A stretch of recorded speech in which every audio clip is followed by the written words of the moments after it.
Happy Friday. Today we're going to be comparing the text we've read all week, The Case of the Missing Deer, with a new text, which is called Encounter, and it's actually just a short little poem. So we're going to be looking at those similarities and those differences between the two texts.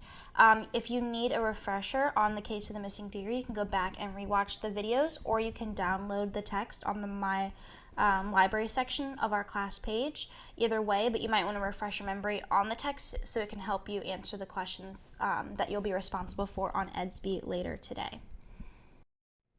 So our standard of the day, it's similar to the one we had on Wednesday. It's comparing and contrasting, finding those similarities and differences, except instead of comparing and contrasting different elements within one story, we're comparing and contrasting more than one story as a whole, the stories are about similar topics and themes. Okay, so again, you're going to be looking back at The Case of the Missing Deer to refresh your memory.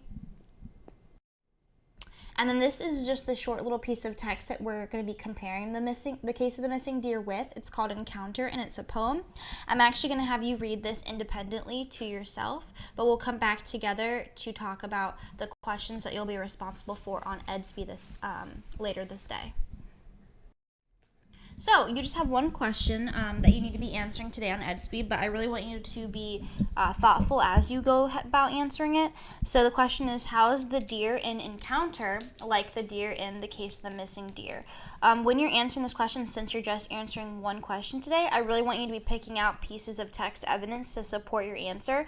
I want you to have a piece of text evidence for The Case of the Missing Deer and a piece of text evidence for the poem Encounter that shows how those two deers are similar in some type of way.